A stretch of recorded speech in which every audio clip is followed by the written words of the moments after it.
Radio Gabon en direct du studio mobile du stade d'Angongé. Dialogue national inclusif. On s'achemine petit à petit vers la fin de ce rendez-vous. Cette semaine, on amorce la phase des plénières restreintes en commission, suivie de la plénière générale de présentation du rapport final du 25 au 27, précédé de la plénière du bureau. Nous recevons aujourd'hui Alain Mangouadi de la sous-commission bien-être social et de la commission formation et Emma Prudence Mouleba de la sous-commission bien-être social. C'est plutôt le contraire. Le contraire. Alain Mogodi, membre de la sous-commission bien-être Bien-être social. Tout à fait. Voilà, d'accord. Merci. Et sera entretenu par Anita Jordana Tsumba et Achille Mwanda Moussoti. Bonjour. Bonjour. Bonjour, Achille. Bonjour à tous. Alors, à l'entame, on sait bien qu'on est déjà arrivé presque aux conclusions des travaux en sous-commission, puisque vous avez organisé des plénières restreintes la semaine écoulée. Alors, déjà une idée sur ce qui est qu'on peut retenir du côté du bien-être social. Alain Mangouadi. Bien, je crois, comme nous l'avons déjà dit sur plusieurs plateaux, les Gabonais ont fait des contributions sur leurs préoccupations quotidiennes. Il est ressorti de toutes ces contributions qu'il y a un mal-être au milieu des populations gabonaises et ils ont proposé des choses qui peuvent permettre à ce que les Gabonais puissent mieux se faire soigner, parce qu'il y avait un point en rapport avec la santé, pour que les Gabonais également puissent bénéficier des filets sociaux. Il y avait des points en rapport avec le social, mais également l'habitat, pour permettre aux Gabonais d'être propriétaires et d'avoir les titres fonciers. Un des éléments qui a été récurrent, c'est celui de la connexion d'eau en électricité, avec les problèmes de notre cher SEEG. Là également, ils ont souhaité que plusieurs choses soient faites, particulièrement en ce qui concerne les investissements en matière d'eau et d'électricité. Ils ont demandé que l'État gabonais construise plus de barrages et essaye de reconstruire les réseaux d'adduction d'eau à Libreville et dans toutes les provinces du Gabon. On a repensé SEG? Oui, la SEG, un élément est revenu. Beaucoup de Gabonais ont demandé que la société, soit soumise à la concurrence. Mais les commissaires ont estimé que depuis un moment, l'État gabonais est désormais le propriétaire de la SEG. Faut-il soumettre à nouveau l'État, qui est la propriété de tout le monde, à la concurrence? Mais les réflexions ont été menées. Ce qui a été retenu, c'est qu'il faut déjà que l'État fasse les gros investissements, c'est-à-dire la construction des barrages hydroélectriques dans tous les coins du Gabon, pour que toutes les zones du Gabon soient connectées au réseau électrique. Ils ont également souhaité une interconnexion entre les différents réseaux. Quand vous prenez par exemple la zone sud où il y a un barrage à Bongolo, mais pourtant Tchibanga a des problèmes d'électricité. Donc c'est plusieurs solutions comme cela qui ont été proposées, qui sont déjà connues. Parce que moi, par exemple, j'ai participé à un atelier dans le cadre de l'évaluation organisé par le ministère de la planification. C'est déjà des solutions qui avaient été évoquées. C'est des projets qui avaient même déjà entrepris. Donc, nous souhaitons seulement que ceux qui ont la gestion du pays mettent les moyens qu'il faut pour construire effectivement ces différents barrages et revoir le système d'adduction d'eau au Gabon. Commissaire Emma Prudence Mouleba. Alors, les violences scolaires et certainement les indisciplines juvéniles, ce sont entre autres des questions que vous avez abordées chez vous? Oui, entre autres. Nous avons effectivement abordé dans la sous-commission formation, nous avons abordé les questions d'infrastructure dans un cadre plus élargi de tous les ordres d'enseignement, en partant du préscolaire, l'enseignement primaire, l'enseignement secondaire jusqu'à l'université. Donc, nous avons passé en revue les contributions des Gabonais et des Gabonaises qui ont interrogé notre système éducatif qui, semble-t-il, bat de l'aile, semble-t-il même à reculer au regard des différentes analyses qui ont été faites.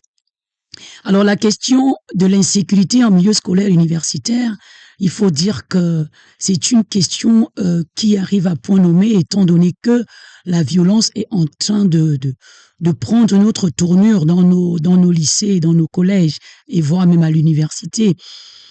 Pour ce qui est des lycées, des collèges, Alors, il faut dire que la violence qui a été identifiée ici par les contributions ou les contributeurs, euh, euh, c'est une violence qui, on va dire, s'adresse aux élèves, c'est-à-dire la violence d'un élève sur un élève, d'un élève sur un enseignant, alors qu'à l'université, les questions d'insécurité et de violence sont surtout axées autour des agressions extérieures, pas forcément venant des étudiants, mais venant des populations extérieures, comme par exemple, c'est les gens à l'ENS en ce moment. Donc les riverains qui passent par l'ENS, ça pose encore le problème, non seulement de la clôture qui est déjà, mais également de l'efficacité de cette clôture, en fait, qu'il va falloir renforcer sans doute par des personnels de sécurité. On va dire que comme solution, nous avons proposé la création d'un corps d'agents de sécurité scolaire universitaire qui recruterait des Gabonais d'un âge variant entre 18 et 25 ans pour assurer la sécurité donc dans nos établissements. En dehors de ces questions, nous avons aussi bien évidemment abordé une question corollaire, à savoir celle du harcèlement. Harcèlement en milieu scolaire. Nous avons donc pointé du doigt les questions de bizutage, les questions de vente des notes, comment ça s'appelle encore, le mot m'échappe. C'est pas grave, les Gabonais voilà. ont compris. Donc, ce sont des questions que nous avons abordées et bien évidemment, les solutions ont été prises allant dans le sens du renforcement des règlements intérieurs des établissements. En y introduisant, si vous voulez, des éléments, des dispositions pénales au sein des règlements intérieurs. Donc, c'est un peu à ce niveau que l'innovation intervient. Pensez-vous que cette situation de MST pourrait terminer si vous arrivez on va dire quoi, à protéger ce système par la loi? Bien évidemment, la loi, elle est coercitive, hein. La loi, elle est coercitive, justement. Le texte peut exister, mais c'est l'application maintenant qui peine souvent. Oui, effectivement. Nous savons très bien qu'au Gabon, notre problème, ce n'est pas la prise de texte. Notre problème au Gabon, c'est l'application de ces textes. Mais justement, pour pallier ce dysfonctionnement, nous avions proposé que la loi intervienne, c'est-à-dire que le pénal intervienne. En amont? Ça veut dire que non, non, pas forcément, pas forcément en amont, hein. C'est-à-dire au sein des établissements, il y a des systèmes, il y a des conseillères d'orientation, il y a des agents sociaux au sein des établissements. Lorsqu'un élève, par exemple, a identifié comme élément trouble, d'accord, s'il est récidiviste, bien évidemment, c'est d'abord à ce niveau, c'est d'abord le règlement intérieur qui règle les anciens, les classiques, on va dire, règlement intérieur. Et si l'élève est récidiviste, et si le type d'agression ou de harcèlement va plus loin, et bien là, l'école est à même de faire recours à la loi, de faire recours à tout ce qui est juridiction coercitive, en fait. D'accord, madame. Voilà. Commissaire, c'est vrai, tout à l'heure, vous avez évoqué le renforcement du système sécuritaire au sein de l'ENS. N'avez-vous pas pensé à délocaliser ces établissements qui se trouvent peut-être dans ces quartiers dits populaires? Bon, je pense que la question de la délocalisation est même encore plus large.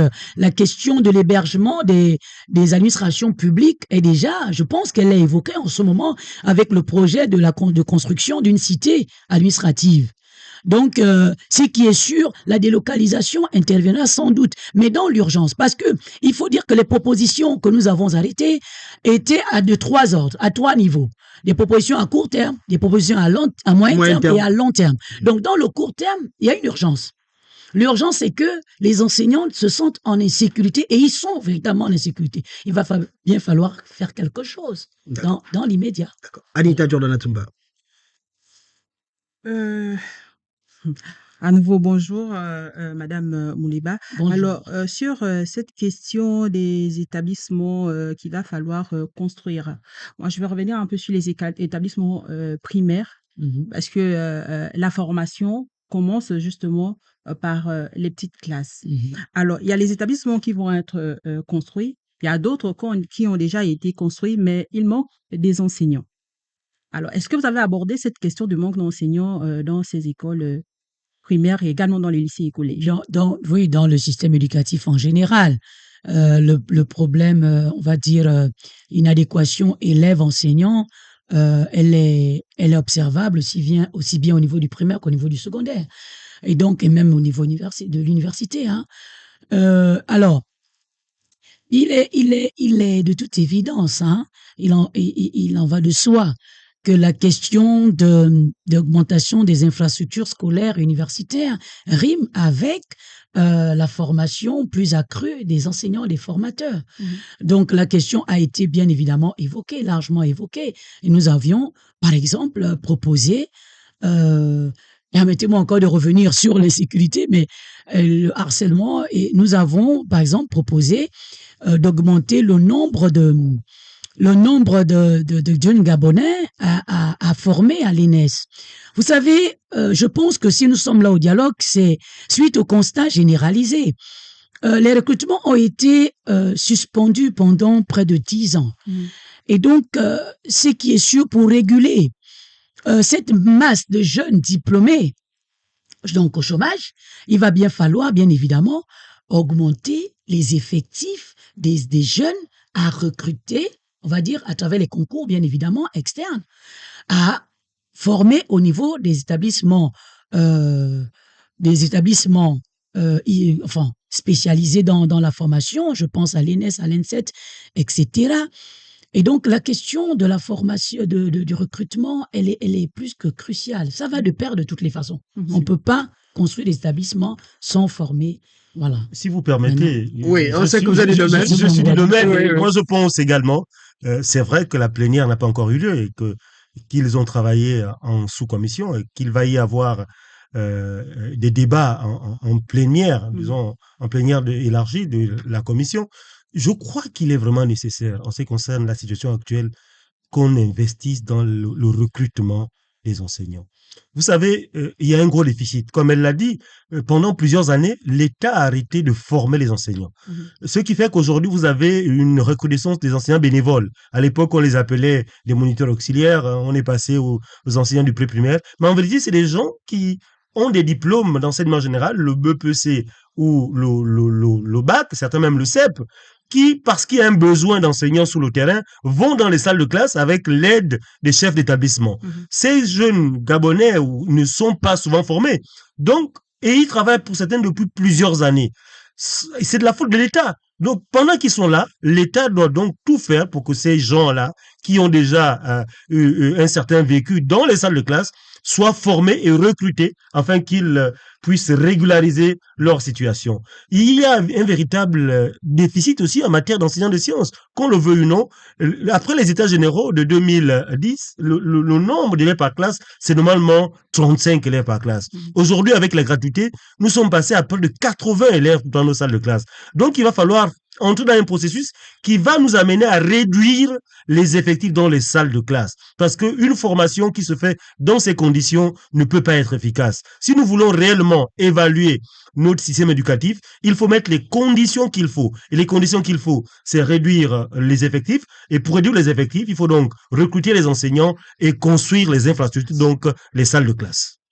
Parlons justement du recrutement des enseignants. Sommes-nous aujourd'hui à même de recruter des enseignants, de les payer pour qu'ils occupent ces nouvelles salles de classe viennent d'être... Nous n'avons pas de choix. Vous savez, souvent on veut comparer l'école aux autres administrations. Malheureusement, l'école ne produit pas de l'argent. Mais l'État a l'obligation de former les Gabonais. Ça, c'est une tâche. C'est reconnu par les textes. C'est universel. C'est universel, voilà. C'est donc à eux de trouver les moyens pour que chaque élève gabonais soit formé dans de bonnes conditions. Parce que, vous savez, dans quelques années, la seule chose qu'on pourra laisser, le vrai héritage qu'on pourra laisser à la jeunesse gabonaise, c'est une bonne éducation. Une jeunesse qui ne sera pas formée, ce sera une jeunesse qui sera vouée à la délinquance et au banditisme. Donc, former correctement les Gabonais, c'est aussi une manière de lutter contre les violences, contre toutes les situations que nous relevons sur le terrain. Je pense que, au sortir de ce dialogue, l'État gabonais gagnerait à mettre un véritable plan on va dire, de restauration de notre système éducatif. Il faut nécessairement que dans quelques années, que le Gabon soit compétitif sur le plan de l'éducation. Alors là, je constate que l'on a relevé vraiment l'importance de cette question. Maintenant, qu'est-ce qui a été proposé de façon concrète sur cette question au cours des travaux auxquels vous avez pris part? Sur la question des recrutements. Oui, des recrutements des enseignants dans le primaire, le pré-primaire et les lycées et collèges. Mais d'abord, respecter le calendrier de la tenue des concours d'entrée, par exemple, à l'INES. Et leur régularité. Bien sûr, leur régularité. Et moi, j'aime bien l'expression restauration.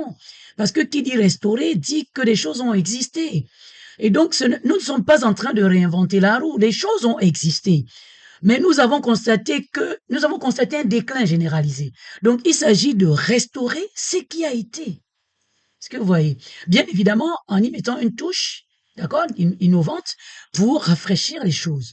Mais pour revenir sur votre question, à savoir, est-ce que l'État pourra avoir les moyens? Mais écoutez, comme il disait, l'éducation, c'est universel et c'est le secteur clé de toute nation. Mission régalienne. Voilà, c'est la mission régalienne de l'école, former. Et donc, forcément, il y aura si on veut, ça dépend de la politique, vous savez, si on veut atteindre un but, on met les moyens. Donc, ce qui est sûr, nous avons demandé à ce que les concours d'entrée, par exemple à l'INES et dans les autres grandes écoles, soient respectés, qu'il n'y ait plus de suspension. Et l'université, bien évidemment, aussi, nous avons demandé à l'université de mettre en place des formations professionnalisantes. Voilà, des masters professionnels, par exemple, pour rendre les jeunes plus compétitifs sur le marché du travail. Mais est-ce que la question de l'LMD, parce qu'on sait qu'aujourd'hui, il y a un problème au niveau de l'application, justement, de ce système d'enseignement, le LMD au Gabon, toujours en décalage avec les réalités des autres pays. On voit qu'aujourd'hui, beaucoup d'établissements, notamment l'université Omar Bongo, n'achèvent toujours pas l'année. Si les années ne sont pas achevées, ce n'est pas en partie, on va dire, c'est pas dû au LMD. Hein. Si les programmes ne sont pas souvent achevés, il y a quand même un temps de progression, non, bien sûr, mais je pense que nous avons effectivement pointé du doigt le problème de ce décalage calendaire, mais les choses sont en train d'aller. Les choses sont en train de se niveler. Les choses sont en train de reprendre. Forcément, les choses sont en train de reprendre. Et récemment, il y a eu justement un atelier sur le système LMD où on a revu tout un ensemble de choses. Donc, je pense pour ma part que les mois à venir sont promoteurs. Alors, Mangwadi, on va aborder la question de l'ASNI, puisque vous êtes dans ce volet, la Société nationale immobilière, qui peine véritablement à assumer ses missions originelles. Oui, la SNI, malheureusement, on dit qu'elle n'a pas réellement assumé ses missions parce que aujourd'hui, le déficit en logement est criard et réel. La SNI aurait pu mettre à la disposition des Gabonais chaque année des logements ou pour une location-vente ou pour l'achat des parcelles. Sauf qu'aujourd'hui, nous pensons qu'il faut totalement revoir le dispositif. L'ASNI a échoué, il faut le reconnaître. Maintenant, l'ANUTTC, je crois également, a échoué. Les Gabonais l'auront connu. Maintenant, il faut mettre en place des dispositifs qui vont permettre aux Gabonais d'avoir des parcelles afin de bâtir eux-mêmes. Et le titre foncier est un élément important dans le processus de construction. Si vous avez un titre foncier, vous pourrez vous rapprocher des banques pour faire des crédits à long terme pour facilement construire vos maisons. Donc, les Gabonais ont estimé qu'il ne faut plus que les expatriés soient prioritaires dans l'acquisition des titres fonciers. Ça a été dit dans les différentes contributions. Il faut donc faciliter l'acquisition des titres fonciers des Gabonais. Et les Gabonais l'ont démontré, ils vont construire même dans des endroits compliqués. Ça veut dire qu'ils ont cette volonté, mais ce qui est souvent difficile à avoir, c'est les parcelles pour construire. Vous avez pensé au coût? Parce qu'on sait qu'aujourd'hui, quand même, il y a beaucoup de spéculation. Oui, tout à fait. Et bon, malheureusement, moi, j'ai travaillé dans une autre sous-commission. Il a été également demandé que les matériaux de construction les coûts des matériaux de construction soient revus à la baisse. Mais il y avait déjà un texte dans ce sens. Oui, sauf que malheureusement, et là, je vous le dis, le problème, c'est que la majorité de nos activités, c'est pas pour être xénophobe, sont contrôlées par les expatriés. Regardez un peu les quincailleries, regardez les carrières, regardez autres. C'est majoritairement ceux qui sont d'ailleurs. Maintenant, est-ce que l'État peut tout faire pour que les Gabonais deviennent les propriétaires de ces entreprises et que les coûts soient revus à la baisse? Dans certains pays comme le Ghana, où j'ai passé quelques jours, il y a même une sorte de financement du taux des matériaux de construction. Ils appellent ça, je crois, comme on fait ça avec le cacao, une sorte de Péréquation? péréquation, voilà, une sorte de péréquation. C'est possible de le faire, tout simplement parce que on veut aider les Gabonais à être propriétaires. Et je crois qu'au sortir de ce dialogue, je crois que les bases ont été posées, et nous espérons tout simplement que ce qui a été retenu sera effectivement appliqué par ceux qui ont les décisions. Mais qu'est-ce qui amène à ce qu'on arrive à prononcer une destitution ou encore, on va dire quoi? Oui, c'est ça, la fermeture de la NUTTC. Oui, le problème c'est que la NUTTC était censée faciliter les tâches des Gabonais. Aujourd'hui, pour avoir une parcelle, vous introduisez votre dossier, mais beaucoup de Gabonais sont déçus de cela. Or, à l'époque, lorsqu'il y avait le cadastre qui existait sous la forme d'avant, nous avons nos parents qui ont leur terrain borné. Et depuis que cette structure a été mise en place, les choses se font de moins en moins bien. Donc, quand quelque chose crée un blocage, il faut tout revoir. En espérant aussi que les mentalités vont changer. Parce que on peut changer les choses. Si les Gabonais ne veulent pas voir les autres être heureux, quand on parle de bien-être social, c'est une commission qui est censée améliorer les conditions de vie des Gabonais, voir comment on peut faire pour que les Gabonais vivent mieux. Et avoir un terrain, avoir une parcelle, c'est être bien dans sa peau, c'est se dire oui, j'ai quelque chose dans ma vie, je suis déjà propriétaire et on se réjouit, on a envie de passer à autre chose. Je pense qu'en plus de ce qu'il faut revoir, qu'il faut que notre mentalité change. Il faut que le Gabonais aspire au bien-être de l'autre.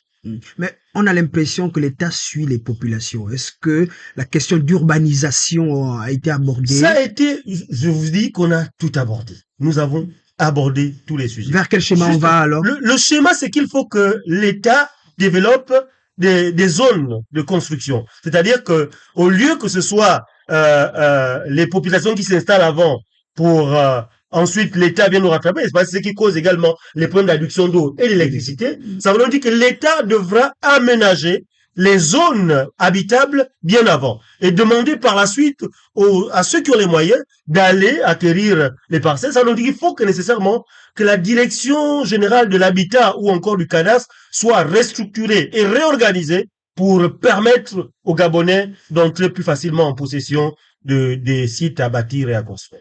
Commissaire Mouleba, alors vous êtes sur la question de formation, mais aujourd'hui on a vu par exemple des étudiants gabonais qui crient la faim du côté du Rwanda.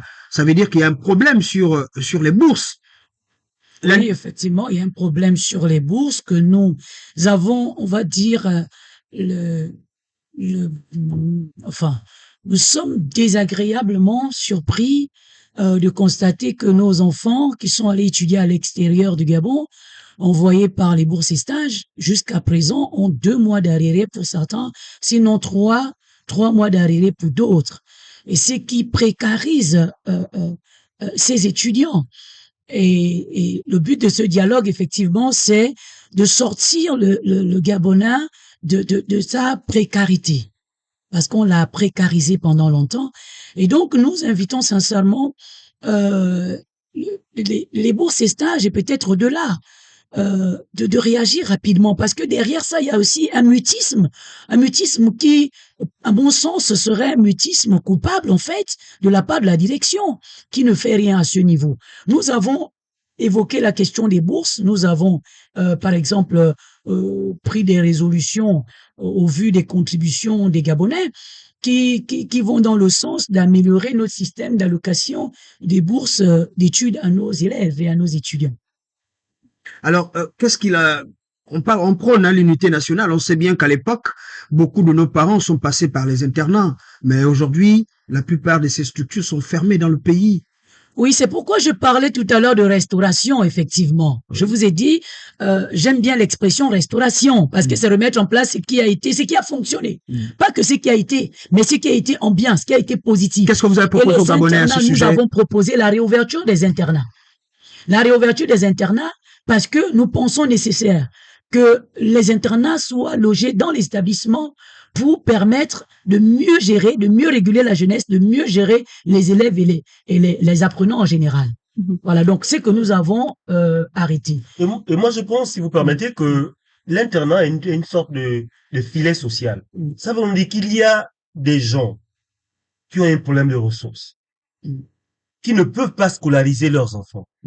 Et si vous ouvrez un internat, ça va permettre à cette maman ou ce parent qui n'a pas les moyens de scolariser, d'envoyer son enfant à l'école, de mettre son enfant dans un établissement et que son enfant recevra un repas chaque jour et pourra poursuivre ses études. Beaucoup de notre élite aujourd'hui sont passés par ces structures, par ces internats. Je pense, si nous voulons être une manière aussi d'exprimer une sorte de solidarité vis-à-vis des plus démunis, ça veut dire que ceux qui ont les moyens peuvent payer le transport de leur enfant. Si vous avez un parent qui habite le PK12, il peut tranquillement déposer son enfant tous les matins au lycée Lomba. Mais celui qui n'a pas les moyens de déposer son enfant tous les matins au lycée Lomba va permettre que son enfant soit à l'internat et il ne sera jamais en retard en classe. Or, aujourd'hui, nous avons des jeunes Gabonais qui parcourent les distances pour aller à l'école et beaucoup arrivent en retard. Moi, j'étais en service au lycée de Bikele.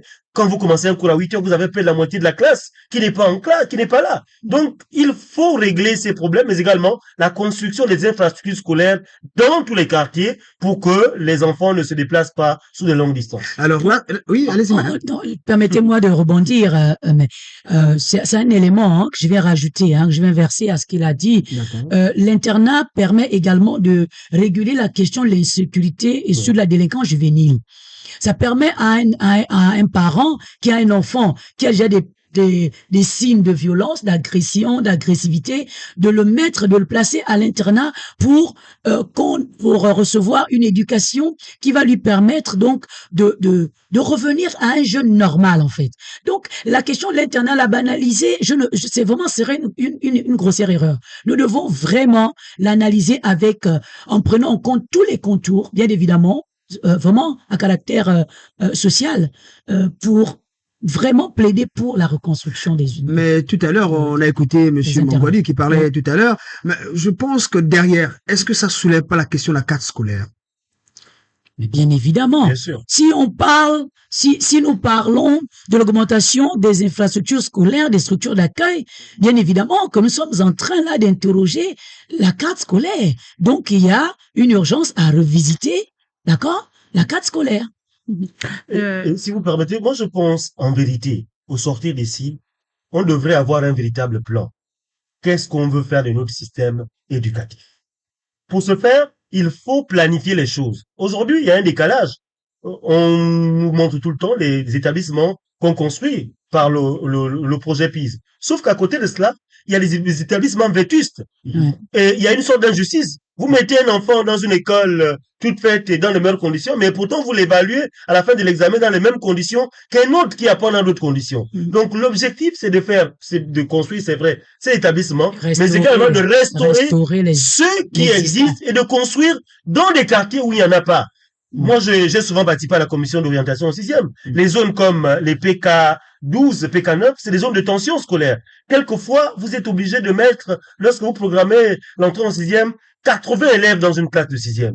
Or, si vous construisez d'autres salles de classe dans cette zone, lorsque vous allez orienter les élèves en 6e, vous aurez les effectifs qui seront revus à la baisse. C'est le cas d'Ovendo, c'est le cas de PK, c'est le cas de Nzayong. Quand vous regardez ces établissements où la moyenne c'est 100 élèves par classe. Ça, c'est le Grand Libreville. Oui. On sait qu'à l'intérieur, c'est la même chose. Dibouangui, par exemple, est menacé de fermeture. Oui, Dibouangui, malheureusement, Dibouangui se trouve dans une zone plus ou moins isolée, puisqu'ils sont maintenant à Libamba. Oui. Et la vérité aussi, c'est que quand vous regardez les établissements au niveau de Libamba Centre, les effectifs sont également en train d'augmenter. Il faut une véritable planification. Il faut effectivement, comme vous avez dit, la carte scolaire. C'est-à-dire qu'on sache exactement où se trouve la plus grande concentration des élèves au Gabon. Et on fait un dosage au fur et à mesure. Chaque année, un établissement, un autre. Et au bout de 10 ans, nous allons installer des établissements dans tout le Gabon et nous allons lutter contre les effectifs pléthoriques. Moi, j'aimerais savoir sur cette question de création et de restauration des infrastructures dans le système éducatif. Est-ce que la question des établissements spécialisés pour les enfants vivant avec un handicap a été abordée? Ça, effectivement, a été abordé dans ma commission. Même dans la mienne, hein, même dans la mienne. Bien-être. Donc, c'est social. transversal? Ouais. Oui, c'est transversal, Bien sûr. effectivement, parce que il faut bien que les personnes qui vivent avec des handicaps ne soient pas marginalisées. Et la marginalisation commence avec l'éducation. Quel que soit le handicap qu'on a, il faut que l'État gabonais permette à chacun des Gabonais d'être formé, parce que l'éducation est un droit universel. Donc, ça a été évoqué. C'est pourquoi les infrastructures scolaires doivent être construites dans de telles conditions, et ouvrir également et soutenir déjà, parce qu'il y a des structures privées qui existent, en attendant que l'État investisse ses moyens pour construire des établissements aux normes pour prendre en compte les personnes vivant avec un handicap. Il faut également que l'État soutienne ceux qui existent déjà pour accompagner les jeunes Gabonais. Là-dessus, je dirais que pour ce qui est de ma commission, nous sommes allés encore un peu, nous avons creusé encore un peu plus bas, en proposant la construction, par exemple, d'un centre de comment on appelle ça, pour diagnostic des maladies, effectivement des maladies rares, des dysfonctionnements. Et voilà ce que nous avons conseillé. Parce qu'effectivement, il y a des enfants qui, dès la maternelle, ont des difficultés, par exemple, à bien lire, ont des difficultés à retenir, mais souvent on les traite au même niveau que les autres, alors qu'en fait, derrière cette pseudo-ignorance, en fait, il y a une incapacité, donc il y a une pathologie qui se cache. Et donc, il serait mieux, notre sous-commission a pensé qu'il serait mieux, effectivement, de diagnostiquer très tôt les différentes pathologies qui pourraient survenir afin de prendre en charge très rapidement ces enfants pour une meilleure insertion en milieu scolaire au niveau primaire et secondaire, voire universitaire. On constate qu'il y a un ordre d'enseignement qui est souvent un peu négligé dans notre pays, hein, comparativement aux autres. C'est l'enseignement technique et professionnel. Non, non, je pense que je pense que c'est pas de la négligence. En fait, c'est la méconnaissance. C'est la méconnaissance de cet enseignement qui est dû sans doute au manque de l'absence ou l'insuffisance de publicité autour. Mais l'enseignement professionnel a été au cœur même de nos débats, de nos échanges dans notre sous-commission formation. Et là-dessus, il est vrai que je n'étais pas dans ce sous-groupe parce que nous avons fait des espèces d'ateliers, mais de ce qui ressort de la première, des choses ont été arrêtées et bien évidemment allant aussi dans le sens de former davantage les jeunes dans des métiers porteurs aujourd'hui, c'est-à-dire la question on va dire de l'arrimage du système éducatif, de l'enseignement, des systèmes de formation on va dire quoi, au métier promoteur, au métier d'aujourd'hui. Donc, voilà, peut-être que M. Mandadi veut rajouter quelque chose. J'ai envie de dire que l'État, malheureusement, a été largué. Quand vous regardez le nombre de provinces où il y a les établissements d'enseignement technique et professionnel, dans toutes les provinces, il n'y en a pas. Ce qui veut dire que quand un élève de Logou et Vindo veut aller faire l'enseignement technique ou professionnel, il va devoir quitter sa province. Et ça, c'est pas normal. Il faut donc que l'État rattrape déjà son retard en matière d'infrastructure, d'enseignement technique et professionnel. Au moins installer un établissement d'enseignement technique professionnel dans chaque province. Ensuite, peut-être les spécialiser en créant de nouvelles filières. Quand je prends par exemple la filière fabrication mécanique, en vérité, est-ce que nous avons une industrie qui absorbe les jeunes qui obtiennent ces bacs? Ça soulève la question de l'adéquation. Donc, il faut mettre, je crois, toutes nos formations sur la table, savoir celles qui sont encore utiles et peut-être créer d'autres. Il faut nécessairement permettre aux jeunes Gabonais d'avoir des formations qui leur permettent directement d'aller dans un milieu professionnel. Il faut également qu'on regarde notre tissu industriel pour connaître exactement quels sont les besoins de nos entreprises. Je me souviens, il y a quelques années, j'ai participé à un atelier où on cherchait près de 40 grutiers, ceux qui conduisent des grues. La majorité, c'est des expatriés qu'on recrute. Or, au Gabon, on peut former. On peut même faire des formations par alternance, c'est-à-dire que, en fonction des besoins. Par exemple, si on veut former des grutiers, on a besoin dans nos entreprises de 100 grutiers, par exemple. On peut les former sur 3 ans. Ensuite, quand on a bouclé le marché, on voit d'autres filières, d'autres domaines où on a le besoin, on forme jusqu'à permettre à notre tissu économique d'avoir les personnes qui ont le profil recherché sur le terrain. Donc ça veut dire qu'on peut avoir des partenariats avec les entreprises et on forme en fonction des besoins. Bien sûr. Il y a des bonnes expériences. Il y a par exemple une expérience qu'on a tuée parce que je ne la vois pas prospérer. C'est celle où on forme par alternance dans les métiers du bois. Oui. L'école, l'université du bois de Boué qui n'a pas prospéré. Et pourtant, nous avons... Mais prospérer, ça n'a pas vu le jour. Ça n'a pas vu le jour, voilà. Donc, voilà. L'idée n'a pas prospéré. Je pense que, voilà. Bon, là, vous touchez les promesses des universités de l'intérieur du pays. Madame, est-ce que vous avez quand même abordé le sujet, les discussions? Enfin, les universités, oui. Et quelles sont les filières qui devaient être envoyées dans ces différentes structures en construction? En construction, d'accord. Mais j'aimerais quand même revenir sur les propos de M. Ngouadi de tout à l'heure.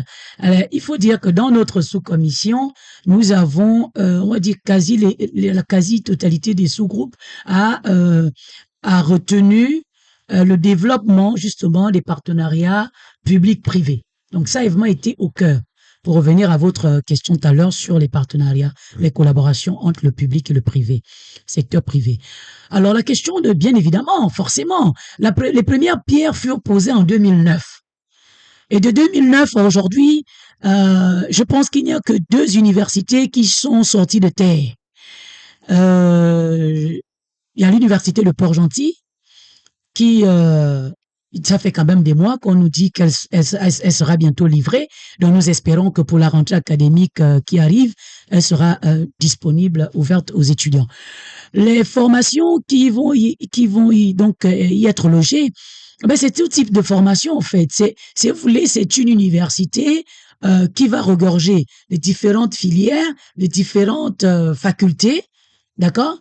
Et donc, on va retrouver. Ça permet, en fait, aux étudiants de ne plus se déplacer lorsqu'ils obtiennent leur bac. Donc, ça permet également de réguler le flux d'étudiants entrant au sein de notre capitale. Ça, c'est un fait. Mais est-ce qu'on ne s'interroge pas qu'on forme des chômeurs?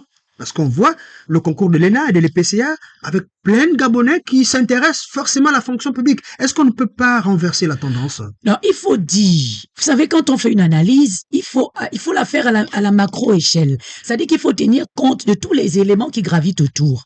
La question, par exemple, de la pléthore de candidats dans les concours. Pour seulement 40 places. Oui, mais il faut partir d'abord du fait que les concours ont été suspendus. En fait, c'est comme ça qu'il faut le voir. Ne le voyez pas en termes de masse, mais voyez en termes de retard accusé. Ça, madame, on comprend. Un deuxième fait. 1000 candidats pour 40 places. Est-ce qu'on ne peut pas juguler cette affaire-là pour dire, bon, comme c'est 40 places, ben, écoutez, les inscriptions s'arrêtent, par exemple, à 200 ou 300, que de faire croire aux Gabonais que sur 1000 places, ben, on va peut-être dépasser les 40 places disponibles. Est-ce que ce n'est pas fait à dessein? Et en plus, les frais. Bon, moi je pense que après je suis pas de l'administration, je peux pas me prononcer dessus.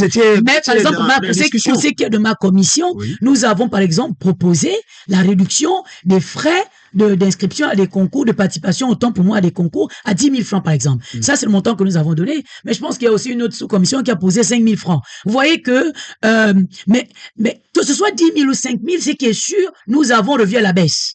Nous avons revu à la baisse. Et l'autre problème qui se pose dans cette massification à l'entrée des écoles, c'est également le tissu économique qui s'est affaibli. Combien d'entreprises ont fermé? Quand on voit par exemple, on prend la zone non, pas Hancock, Aouloumi, là. La zone combien d'entreprises ont fermé? Si vous n'avez pas d'entreprise, vous avez à beau vouloir faire des formations professionnalisantes, mais sans entreprise, mais ce seront des chômeurs que vous allez former. Mais on peut avoir l'auto-emploi, madame. Bien évidemment, l'auto-emploi, mais